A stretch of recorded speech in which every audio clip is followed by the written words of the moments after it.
Good morning, class 9. This is the part 4 of chapter French Revolution.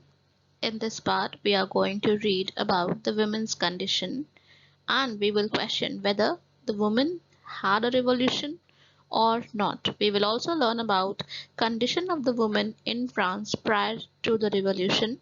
Together with that, what were their political rights or what were their demands?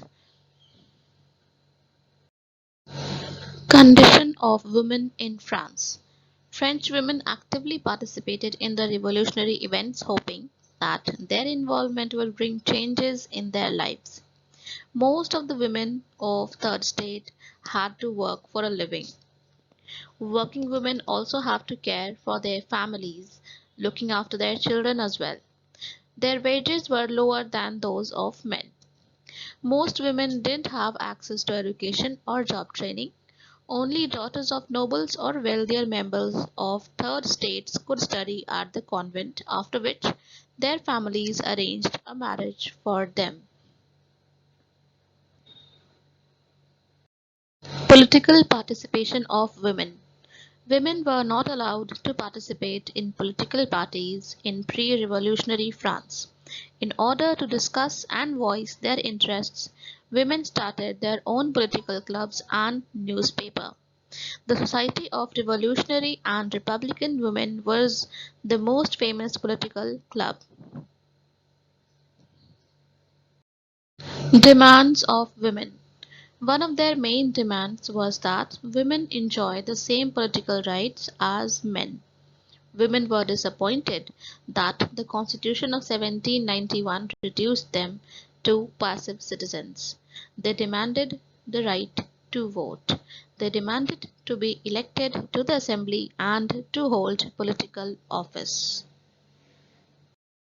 Laws for women by revolutionary government. The revolutionary government did introduce laws that helped improve the life of women. Together with the creation of state schools, schooling was made compulsory for all girls. Their fathers could no longer force them into marriage against their will. Marriage was made into a contract, entered into freely and registered under civil law. Divorce was made legal and could be applied by both men and women. Women could now train for jobs, could become artists or run small businesses.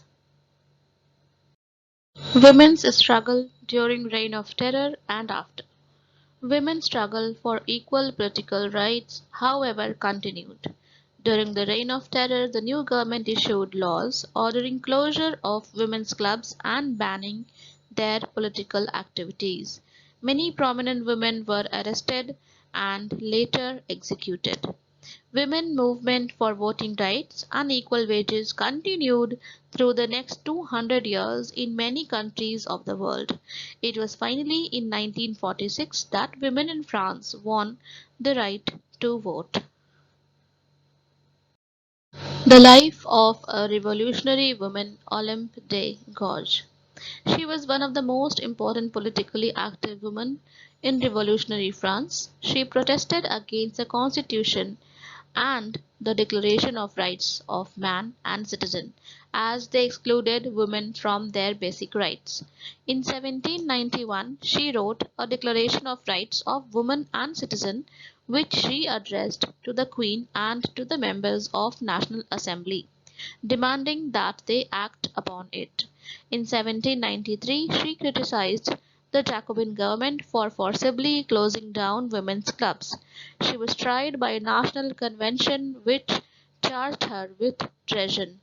Soon after, she was executed. She died on 3rd November 1793 and she met with the same fate as of the royals. She was guillotined by the Reign of Terror. Declaration of Rights of Women and Citizen by Olympe de Gouges. Some of the basic rights set forth in here the declaration are mentioned below. First, woman is born free and remains equal to man in rights. Second, the goal of all political associations is the preservation of the natural rights of woman and man. These rights are liberty, property, security, and above all, resistance to oppression. The source of all sovereignty resides in the nation, which is nothing but the union of woman and man. The law should be the expression of the general will. All female and male citizens should have a say, either personally or by their representatives in its formulation. It should be the same for all. All female and male citizens are equally entitled to all honors and public employment according to their abilities and without any other distinction than that of their talents.